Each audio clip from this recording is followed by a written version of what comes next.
नमस्कार साथियों, संस्कृति आईएएस की यूट्यूब चैनल पर आप सभी का स्वागत है। मैं हूं चंद्रशेखर। आज हम बात करने वाले हैं दक्षिण चीन सागर के बारे में और उसके आसपास के जो छोटे देश हैं, उन छोटे देशों का चीन के साथ क्या विवाद है, वो द्वीप कौन से हैं जिनको लेकर के दोनों देशों के मध्य या एक से अधिक देशों के मध्य विवाद है। दक्षिण चीन सागर के महत्व को भी समझेंगे और साथ ही साथ भारत पर इसका क्या प्रभाव होगा उसके भी बारे में बात करेंगे। तो यहाँ पर देखें, दक्षिण चीन सागर में चीन को घेरने की तैयारी हो रही है। इस तैयारी में कई देश शामिल हैं, छोटे छोटे देश अर्थात जो दक्षिण चीन सागर से सटे हुए देश हैं वो देश शामिल हैं। बहरहाल इसमें दो देश एक साथ आए हैं, उन्हीं को लेकर के कुछ बातें हुई है। यहाँ पर देखें, Philippines summons Chinese ambassador over water cannon अर्थात वाटर कैनाल का इस्तेमाल किया गया है। किसके खिलाफ? तो फिलीपींस की जो नाव है उनके खिलाफ। और ये कहा गया है ये इंसिडेंट हुआ है जो डिस्प्यूटेड सी एरिया है उसमें, और ऑफिशियल या न्यूज़ है इसलिए हम इसको ले रहे हैं। इस लेशन को अर्थात इस लेक्चर को आप जो इंटरनेशनल इश्यूज हैं उनसे जोड़ करके देखेंगे, जो भी आपूर्ति श्रृंखला है उससे संबंधित जोड़ करके देखेंगे, अर्थात जो सी रूट से आपूर्ति सुनिश्चित की जाती है। यहाँ पर देख लें ये मामला क्यों आया है। तो चर्चा में इसलिए है, आप ये देख रहे हैं कि वाटर कैनाल का इस्तेमाल किया जा रहा है। जो भी छोटे बोट हैं जो फिलीपींस से संबंधित है, ये चाइनीज़ कोस्ट गार्ड हैं, इनके द्वारा इसका इस्तेमाल किया गया है। यहाँ पर चर्चा में इसलिए है कि वियतनाम और फिलीपींस सहयोग करने और समुद्री मुद्दों को जल्द से जल्द हल करने के लिए सहमति व्यक्त किए हैं। वो चाहते हैं कि इन मुद्दों का समाधान हो। सवाल ये है कि ये मुद्दा कहाँ से संबंधित है। तो जैसा कि हम लोगों ने बात किया, साउथ चाइना सी अर्थात दक्षिण चीन सागर से संबंधित ये मुद्दे हैं। इन मुद्दों के साथ साथ हमें ये भी ध्यान रखना होगा कि जो फिलीपींस सरकार है चीन के खिलाफ राजनयिक विरोध दर्ज किया है, और राजनयिक विरोध दर्ज यह 8 अगस्त को किया गया। और न्यूज अभी आई है, जो चीनी राजदूत हैं उनको तलब किया था, तलब करके ये कहा गया था कि भैया जो हमारी आपूर्ति श्रृंखला में काम करने वाली बोट हैं उन बोटों के खिलाफ पानी की तोप का इस्तेमाल किया गया और इससे हमारे लिए समस्या उत्पन्न हो रही है, इसलिए इन्होंने विरोध दर्ज कराया। वियतनाम और फिलीपींस के जो विदेश मंत्री हैं उन दोनों लोगों ने हनोई में बैठक की है और बैठक करके कुछ महत्वपूर्ण बातों पर सहमति व्यक्त की। सहमति से संबंधित जो क्षेत्र हैं उनकी बात करें तो इन्होंने ये कहा कि भैया दक्षिण चीन सागर में जो विवाद हो रहा है और हमारी संप्रभुता का उल्लंघन हो रहा है, हम उसमें एक साथ मिलकर के काम करेंगे, क्योंकि हमारे सामने चीन जैसी बड़ी शक्ति है और चीन की सेना बड़ी है, उसके पास संसाधन ज़्यादा हैं, इसलिए ये सभी देश मिलकर के काम करेंगे। तो इन्होंने ये कहा है एक साथ काम करेंगे। समुद्री सहयोग को और ज़्यादा हम मजबूत करेंगे। दक्षिण चीन सागर में जो बेहतर संबंध हो सकते हैं, द्विपक्षीय संबंध दोनों देशों के मध्य, उसको हम सुनिश्चित करेंगे।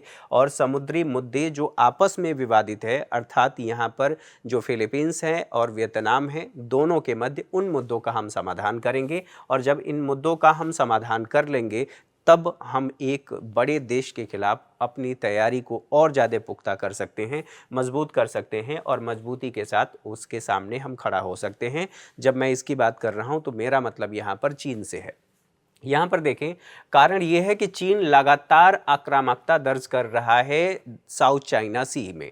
साउथ चाइना सी में वो क्या कर रहा है? द्वीपों पर तो कब्जा कर ही रहा है, जबरन परेशान करने की कोशिश कर रहा है। और ये किस तरह से कर रहा है? तो जो चीनी नौसैनिक है और कोस्ट गार्ड, ये दोनों लगातार वियतनाम और फिलीपींस की नौसेनाओं को ये वहाँ से भगा रहे हैं, उनके खिलाफ वाटर कैनाल का प्रयोग कर रहे हैं। साथ ही साथ जो मछली पकड़ने वाली नौकाएं हैं, या तो उन्हें डुबोने की कोशिश कर रहे हैं या फिर उनके खिलाफ कार्रवाई कर रहे हैं, जिससे उस क्षेत्र में ये नहीं जा पा रहे हैं। इनकी मछली पकड़ने का जो उद्योग है वो भी प्रभावित हो रहा है। इन सभी बातों को लेकर के लगातार चर्चा हो रही है और यहाँ पर बात ये हो रही है कि हम इसके खिलाफ क्या कर सकते हैं। तो यहाँ पर आप देखेंगे ये वर्ल्ड मैप आपको दिखाई दे रहा है। वर्ल्ड मैप में आप ये एशिया देखेंगे और एशिया के बाद यहाँ पर दक्षिण पूर्व एशिया की बात करेंगे तो ये जो क्षेत्र दिखाई दे रहा है यह दक्षिण पूर्व एशिया है, और इसी क्षेत्र में ये आपको साउथ चाइना सी दिखाई दे रहा है। तो ये एक तो बात आपको समझ में आ गया कि यह भारत के इधर स्थिति है, और यहाँ पर एक मलक्का जलसंधि है जो इस क्षेत्र को इस क्षेत्र से अर्थात यहाँ से जोड़ती है। तो ये दोनों बातें आप लोगों की जानकारी के लिए ज़रूरी हैं। साथ ही साथ अब यहाँ पर बात कर लिया जाए साउथ चाइना सी दरअसल है कहाँ पर, तो ये साउथ चाइना सी आपको यहाँ पर दिखाई दे रहा है, ये पूरा साउथ चाइना सी, ठीक है। ये सभी देश इससे संबंधित हैं। अब एक एक करके सभी देशों को देख लेते हैं। यहाँ पर आपको दिखाई देगा ये चीन है, चीन के साथ ही यहाँ पर फिलीपींस आपको दिखाई दे रहा है, ब्रुनेई दिखाई दे रहा है, इंडोनेशिया दिखाई दे रहा है, साथ ही साथ सिंगापुर आपको दिखाई दे रहा है, मलेशिया दिखाई दे रहा है, ये कंबोडिया दिखाई दे रहा है, ये वियतनाम आपको दिखाई दे रहा है, वियतनाम की इतनी लंबी सीमा है, साथ ही यहाँ पर थाईलैंड भी आपको दिखाई दे रहा है। तो ये सभी देश हैं जो इसके इर्द गिर्द स्थित हैं। अब जब बात होगी कि ये कहाँ पर स्थित है, किसका हिस्सा है, तो यहाँ आपको ध्यान रखना है प्रशांत महासागर, और प्रशांत महासागर की ये पश्चिम में स्थित है, ये है आपका साउथ चाइना सी। साउथ चाइना सी में लगातार अपनी स्थिति को मजबूत कर रहा है। अब जो साउथ चाइना सी आपने देखा, और विस्तार से हम समझेंगे क्या कुछ विवाद हैं, विवाद की कौन कौन सी कड़ियाँ हैं। इसकी अवस्थिति की बात करें तो जैसा कि मैंने बताया कि ये चीन के दक्षिण में स्थित है और एक सीमांत सागर है। भाग ये किसका है, तो प्रशांत महासागर का भाग है। साथ ही इसका जो विस्तार है लगभग इतने वर्ग किलोमीटर क्षेत्र में ये फैला हुआ है। सिंगापुर ताइवान की खाड़ी की बात करें, सिंगापुर ताइवान की खाड़ी इन दोनों के मध्य स्थित है। विश्व के जो 5 सबसे बड़े जल क्षेत्र हैं उन सभी जल क्षेत्रों में से ये एक है। तटीय देशों की बात करें तो यहाँ पर ब्रुनेई है, कंबोडिया है, चीन, इंडोनेशिया, मलेशिया, फिलीपींस, सिंगापुर, यहाँ ताइवान और थाईलैंड और वियतनाम, ये सभी देश इसके इर्द गिर्द, लगभग 9 देश इसके इर्द गिर्द स्थित हैं। विवाद की बात यहाँ पर जब आती है तो छोटे छोटे यहाँ जो दक्षिण चीन सागर हैं उसमें द्वीप हैं, उन्हीं द्वीपों को लेकर के विवाद है। विवाद इसलिए भी है कि लगातार वैश्विक स्तर पर, न केवल इसी क्षेत्र में, वैश्विक स्तर पर चीन अपनी स्थिति को मजबूत करना चाह रहा है, अपनी सामरिक स्थिति को, अपनी रणनीतिक स्थिति को। यहाँ पर जब रणनीतिक स्थिति की बात आ रही है तो किसी युद्ध क्षेत्र को लेकर के या किसी क्षेत्र विशेष को लेकर के जब युद्ध के संदर्भ में अपनी नीतियां आप बनाते हैं तो उसको हम कहते हैं कि यह रणनीतिक दृष्टि से क्षेत्र महत्वपूर्ण है और हम रणनीति बना रहे हैं ताकि इस दिशा में हम काम कर सकें, जो भी हमारा उद्देश्य है। सामरिक दृष्टि से महत्वपूर्ण की बात होती है तो सामरिक दृष्टि का मतलब यह है कि मान लेते हैं ये कोई क्षेत्र है और यहाँ पर कोई द्वीप है, यहाँ पर, तो अगर इस द्वीप पर आपकी जो स्थिति है मजबूत हो जाती है, भौगोलिक अवस्थिति इस द्वीप की ये है, आपका देश ये है, तो ऐसी स्थिति में अगर यहाँ पर अधिकार आपका होता है तो इन सभी क्षेत्रों पर आपकी जो सामरिक स्थिति होगी वो महत्वपूर्ण हो जाएगी, मजबूत हो जाएगी। तो यहाँ आप लोकेशन देखेंगे, जब रणनीति बना लेंगे तो फिर लोकेशन देखेंगे, लोकेशन देख करके ये करेंगे कि यहाँ पर अपने आप को कैसे स्थापित किया जाए और स्थापित करके इन सभी क्षेत्रों पर अपनी स्थिति को, अपनी सैन्य स्थिति को मजबूत किया जा सके। तो दोनों बातें आप लोगों ने समझ लिया। अब इसी के साथ साथ बात ये आती है कि यहाँ जो छोटे छोटे द्वीप हैं उन छोटे छोटे द्वीपों पर अलग अलग देशों की संप्रभुता है। अब संप्रभुता है तो स्वाभाविक सी बात है कि वो देश उन द्वीपों पर अपने अधिकार का दावा कर रहे हैं और चीन चाहता है कि इन द्वीपों पर उसका अधिकार हो और उसकी सामरिक और रणनीतिक स्थिति दक्षिण चीन सागर में मजबूत हो। इस मजबूती की शुरुआत या इस क्षेत्र में जो शुरुआत होती है वो 1947 से ही हो जाती है। उसके बाद 1998 तक ये मामला आता है, 58 तक ये मामला आता है, सॉरी 58 है, 98 नहीं, ठीक है। अब इससे संबंधित जो और बातें हैं वो ये है कि जो दक्षिण चीन सागर है उसमें दिलचस्पी चीन क्यों दिखा रहा है। तो स्वाभाविक सी बात है कि हमारे पास डेटा होना चाहिए और वो डेटा ये बताता है कि जो दक्षिण चीन सागर है उसका सामरिक और व्यापारिक दोनों ही महत्व है। ऊर्जा संसाधन के क्षेत्र में भी महत्वपूर्ण है। हमने सामरिक और व्यापारिक लगभग 70% व्यापार इस क्षेत्र से होता है, तो इसलिए ये क्षेत्र व्यापारिक दृष्टि से महत्वपूर्ण है। यहाँ से होकर के जितनी भी आपूर्ति श्रृंखला से संबंधित बोट हैं या फिर बड़ी शिप की बात कर लीजिए वो आती जाती हैं। तो अगर इस साउथ चाइना सी पर, ये पूरा आप देख रहे हैं, ये साउथ चाइना सी पर अगर चीन का अधिकार हो जाता है तो इन सभी क्षेत्र की जहाज या इन सभी क्षेत्र की आपूर्ति श्रृंखला को ये नियंत्रित कर सकता है, व्यापारिक जहाज़ों को नियंत्रित कर सकता है। और नियंत्रित करने का मतलब यह है कि इस क्षेत्र में उसकी तूती बोलेगी। तूती बोलने का मतलब यह है कि वो जैसे चाहेगा वैसे इस क्षेत्र में अपना कानून लागू कर सकता है। हालांकि अंतर्राष्ट्रीय कानून इसके लिए है जो 1982 में आया था और 1982 के साथ साथ वह 1994 में वास्तविक रूप से उसे लागू कर दिया गया था। अब सवाल ये है कि ये जो कानून है वो क्या कहते हैं। कानून को एक बार देख लेंगे, पहले इसको समझ लेते हैं। तो ऊर्जा संसाधन की बात करें तो यहाँ पर अकूत तेल और प्राकृतिक गैस के भंडार हैं इस पूरे क्षेत्र में, और जो द्वीप हैं छोटे छोटे वहाँ पर। तो ऊर्जा के क्षेत्र में जब हम बात कर रहे हैं तो एक तो हम ये ऊर्जा जो जलाने के लिए है, ठीक है।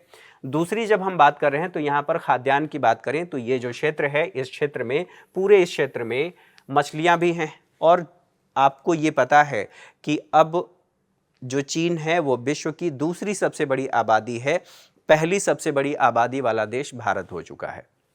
तो हमने चीन को किसी मामले में तो रिप्लेस कर दिया है। बहरहाल अपनी पूरी आबादी की जो खाद्यान्न आवश्यकता है, अर्थात प्रोटीन की आवश्यकता, इस क्षेत्र से वो कर सकता है, ठीक है। साथ ही साथ यहाँ पर कहा जा रहा है कि जो यूएस डिपार्टमेंट ऑफ एनर्जी है, उन्होंने आंकड़ा लगाया, उन्होंने शोध के आधार पर बताया कि यहाँ पर अर्थात पूरे इस क्षेत्र में 11 बिलियन बैरल तेल है। साथ ही साथ यह भी बताया गया कि 190 ट्रिलियन क्यूबिक फीट जो प्राकृतिक गैस है वो इस क्षेत्र में संरक्षित है।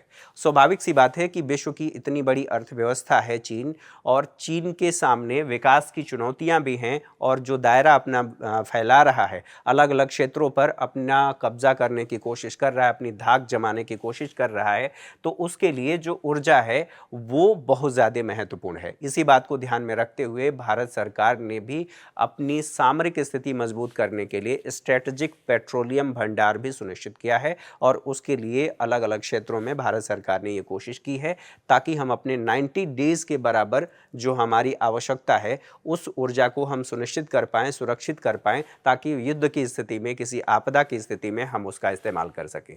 तो जब ऐसी स्थितियां होंगी तो भारत की सुरक्षा भी प्रभावित होगी। तो यहाँ पर कहा जा रहा है 190 ट्रिलियन ये यहाँ पर संरक्षित है। व्यापार की बात हमने कर ली कि लगभग 70 यहाँ पर प्रतिशत कारोबार इस क्षेत्र से होता है। अब ये आपको दिखाई दे रहा है, ये डैश डैश डैश आपको यहाँ पर पार्शियल आइसलैंड, अलग अलग आइसलैंड, छोटे छोटे आइसलैंड आपको दिखाई दे रहे हैं। इस आइसलैंड पर ही कब्जे को लेकर के विवाद लगातार बना हुआ है, अलग अलग देशों का ये आइसलैंड है, लेकिन चीन अकेले दावा कर रहा है कि ये क्षेत्र मेरा है। चीन यहाँ पर जो विवाद के कारण की बात करें तो करीब 80% हिस्से पर अपना दावा करता है। चीन का कहना है कि अकेले मेरा है। अब जो दावे की शुरुआत हुई, अर्थात दावा 1947 में जो चीन है उसने एक काल्पनिक रेखा खींचा, और उस काल्पनिक रेखा के माध्यम से बताया, जिसे 11 डैश लाइन कहते हैं। उसने कहा कि ये जो 11 डैश लाइन है, दरअसल ये बताते हैं कि चीन का इन सभी क्षेत्रों पर अधिकार है। आप यहाँ से देख रहे हैं, ये 1 है, 2, 3, ऐसे करके 4, और ऐसे करके ये यहाँ तक पूरा ये जाता है। तो इसका मतलब ये है कि ये पूरा क्षेत्र, इन सभी क्षेत्रों पर चीन का अधिकार है। उसके बाद इसने क्या किया कि टोंकिन की खाड़ी यहाँ पर आपको दिखाई देगी, टोंकिन की खाड़ी यहाँ पर है। इस टोंकिन की खाड़ी पर अपना अधिकार त्याग दिया। अधिकार त्यागने के बाद संशोधन किया, और संशोधन के बाद ये कहा कि नहीं, 11 डैश लाइन नहीं, यहाँ पर 9 डैश लाइन है, और इस 9 डैश लाइन के अकॉर्डिंग 80% क्षेत्र पर उसका अधिकार है। अब ये जो 9 डैश लाइन है, जो 11 डैश लाइन को बदल करके किया गया, वो यहाँ से छोड़ करके, इस दावे को छोड़ करके यहाँ से शुरू होता है। आप देखेंगे 1, 2, 3, 4, 5, 6, 7, 8, 9, और इसी क्षेत्र को कहा कि ये जो क्षेत्र है, इसके अंदर आने वाले सभी क्षेत्र, उस पर मेरा अधिकार है। अब यहीं से ये जो विवाद की शुरुआत होती है, यहाँ से ये हुआ कि 1958 में चीन ने ये कहा कि ये जो क्षेत्र है इस पर मेरा अधिकार है, और इस दावे के अनुसार इस क्षेत्र में आने वाले सभी द्वीप अब चीन के हो गए। अन्य देशों ने उस पर दावा किया, और उसी दावे को लेकर के विवाद की शुरुआत और ज़्यादा बढ़ने लगी। यह मामला जब फिलीपींस की बात आ रही है तो फिलीपींस इस मामले को लेकर के इंटरनेशनल कोर्ट ऑफ आर्बिट्रेशन में लेकर के गया, अंतर्राष्ट्रीय न्यायालय में जब लेकर के, जिसका मुख्यालय हेग में स्थित है। अंतर्राष्ट्रीय न्यायालय ने इस पर निर्णय दिया। निर्णय 2016 में आया, और उस 2016 के निर्णय के अनुसार जो भी विवादित क्षेत्र हैं, उन विवादित क्षेत्रों पर फिलीपींस का अधिकार मान लिया गया। लेकिन चीन इस बात को मानने के लिए तैयार नहीं है। अब यहीं से संबंधित कुछ बातें आती हैं कि परिणाम यह हुआ कि जो द्वीप थे सभी इसमें समाहित हो गए। वियतनाम के कौन कौन से द्वीप है, तो यहाँ पर स्पार्टली द्वीप है, पार्सल द्वीप है, फिलीपींस की स्कारबोरो शोल द्वीप है, इंडोनेशिया की नातुना सागर क्षेत्र है। इन सभी क्षेत्रों पर चीन का अकेले अधिकार हो गया चीन के दावे के मुताबिक। चीन की अन्य गतिविधियां यहां पर देखी गई। ये केवल यही नहीं है कि केवल अधिकार कर लिया, अधिकार करने के साथ साथ चीन ने यहां पर कृत्रिम द्वीपों का निर्माण करना शुरू कर दिया ताकि उन द्वीपों पर अपना आधिकारिक दावा कर सके और अपनी जो सैन्य और सामरिक स्थिति, रणनीतिक स्थिति है, उसको और ज़्यादा मजबूत कर सके, पूरे जो साउथ चाइना सी है उस पर अधिकार कर सके। चीन की अन्य गतिविधियों की बात करें तो कृत्रिम द्वीपों का निर्माण रणनीतिक और सामरिक स्थिति मजबूत करने के लिए किया गया। साथ ही साथ यहाँ पर ये जो क्षेत्र देख रहे हैं, अब उन सभी को आप ऐसे देख लीजिए, ये पूरा साउथ चाइना सी है। साउथ चाइना सी में जो एरिया क्लेम्ड बाय चाइना, ये रेड वाली लाइन है, रेड वाली जो लाइन है उस पर ये दावा करता है। बाकी जो अन्य देश हैं उनका ये कहना है areas claimed by other countries under United Nation convention. अब यूनाइटेड नेशन कन्वेंशन क्या है उसको भी समझेंगे। तो यहाँ पर देखिए, ये वियतनाम इधर का दावा करता है, अलग अलग जो देश हैं उनका ये कहना है कि भैया ये जो क्षेत्र हैं वो हमारे हैं। यहाँ पर आपको डॉट डॉट डॉट के रूप में ये दिखाई दे रहे होंगे ब्लू कलर में, ये वो सभी आइसलैंड है जिस पर चीन अपना दावा कर रहा है। यहां तक बातें समझ में आ रही हैं। डिस्प्यूटेड जो मैन मेड आइसलैंड है वो आपको यहां पर दिखाई दे रहे हैं। यहां पर देखिए, ये वाला पूरा क्षेत्र है, यहां पर मैन मेड आइसलैंड है, यहां पर है, यहां पर है, ये सभी आपको दिखाई दे रहे हैं। तो ये बात यहां तक आप लोगों को समझ में आ गई। अब जब यूनाइटेड नेशन कन्वेंशन की बात हो रही है तो यहीं पर आप लोगों के सामने ये सवाल आता है कि कौन से ऐसे अंतर्राष्ट्रीय कानून हैं जिसके अनुसार ये देश दावा करते हैं। और जब चीन के पक्ष की बात आती है तो चीन उन अंतर्राष्ट्रीय कानूनों का उल्लंघन करता है। इसको कहते हैं United Nation Convention on the Law of Sea, ठीक है, संयुक्त राष्ट्र समुद्री कानून संधि भी कहा जाता है हिंदी में इसे। यह किससे संबंधित है या कब लाया गया था, तो 1982 में लाया गया। और 1982 में जो ये लाया गया था कानून, यह कानून एक नियामकीय ढांचा प्रदान करता है किससे संबंधित, जो विश्व के जितने भी समुद्र हैं और महासागर हैं उनका उपयोग कैसे सुनिश्चित होगा, साथ ही साथ वहाँ के जो संसाधन हैं उन संसाधनों का कैसे इस्तेमाल होगा। तो केवल ये इसी से संबंधित नहीं है, समुद्री संसाधनों के इस्तेमाल से ही संबंधित नहीं है, बल्कि जो समुद्री पर्यावरण है उसको भी सुनिश्चित करने से संबंधित ये ढांचा प्रदान करता है। आ गया था यह 1982 में, लेकिन 1994 में इसे प्रभावी बनाया गया। अब संबंधित ये किससे है, तो उन सभी क्षेत्रों पर जो देश से संबंधित हैं उनकी संप्रभुता से संबंधित मामले को ये बताता है।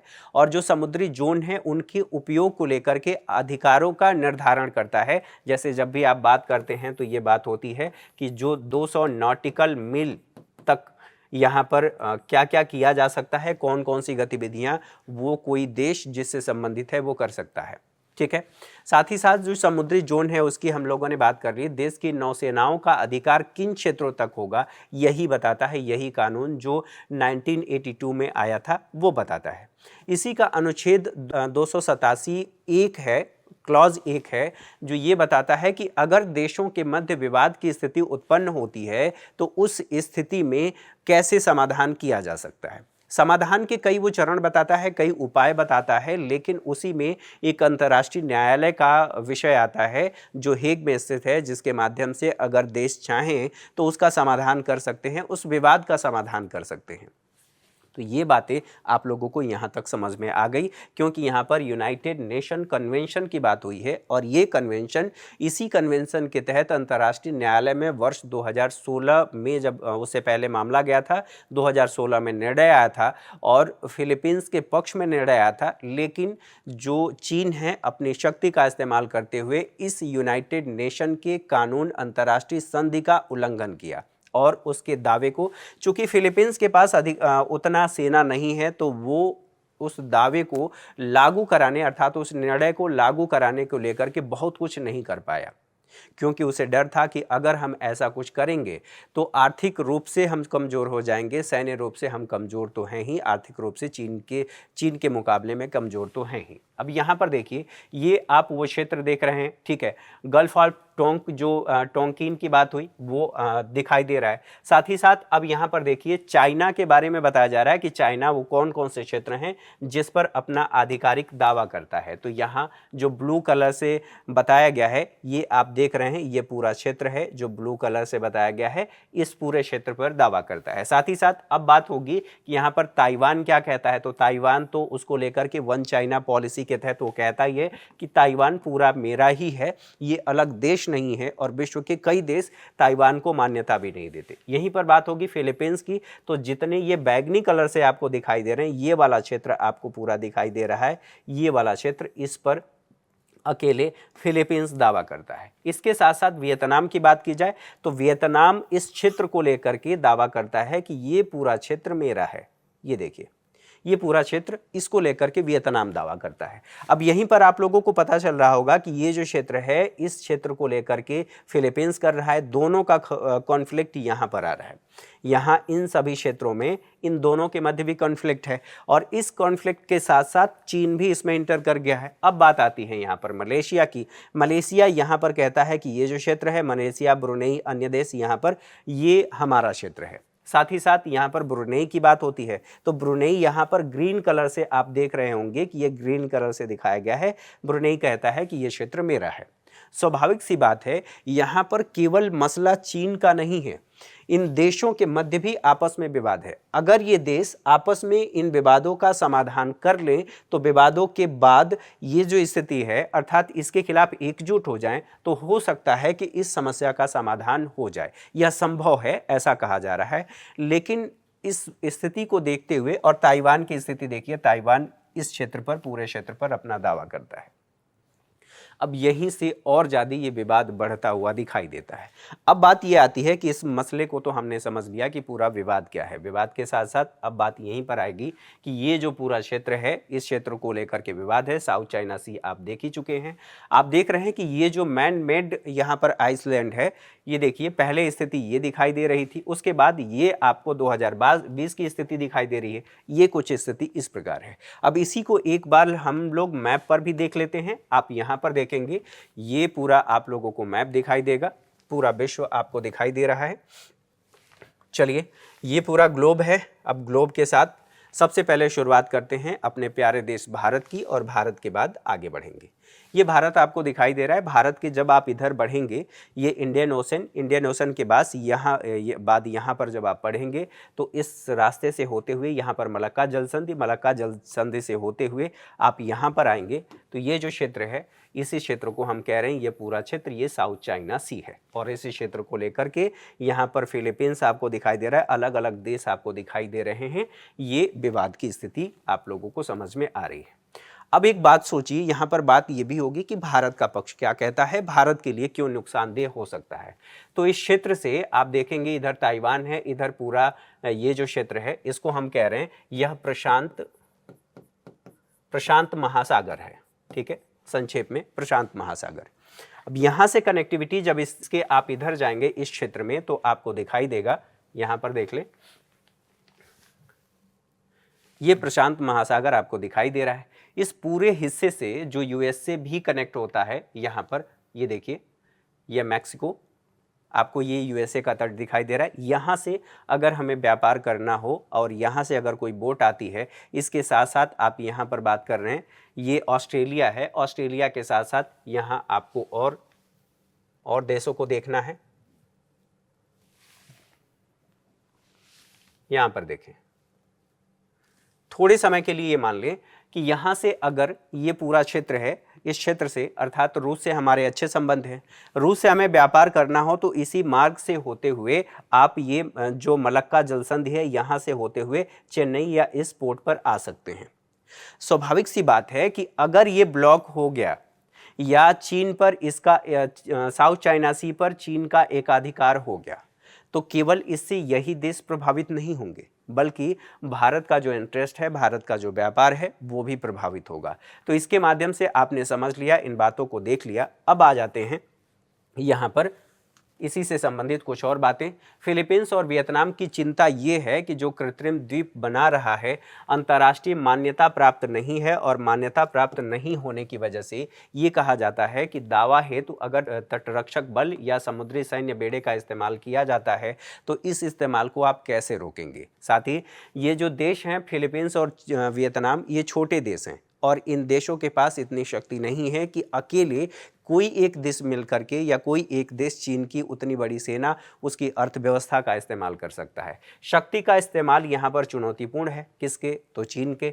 साथ ही साथ जो कृत्रिम द्वीप हैं वहाँ पर सैन्य रणनीतिकार कहते हैं कि जमीन पर मौजूद एक तथ्य है और जब तथ्य है तो फिर आप उसको कैसे रोक सकते हैं। साथ ही साथ कुछ और बातें ये बताई जा रही हैं, जो कृत्रिम द्वीप हैं यह अस्पष्ट सीमा रेखा जैसा विवाद नहीं है, अर्थात यहाँ पर ये कहा ही नहीं जा सकता कि ये सीमा रेखा है, क्योंकि ये कृत्रिम तरीके से बनाया गया है, तो आप उस पर दावा कर ही नहीं सकते।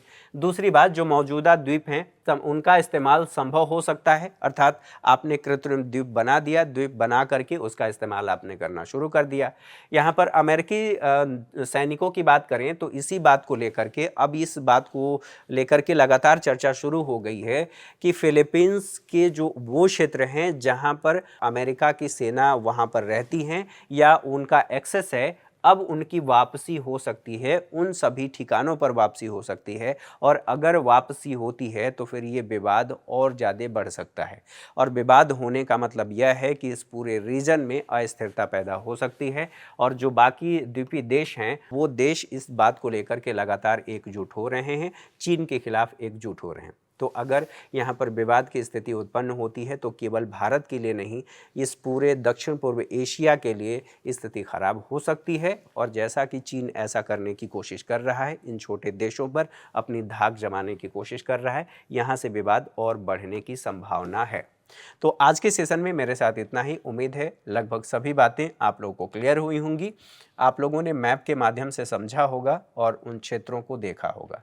तो अगली क्लास में मुलाकात होगी। Thank you for watching.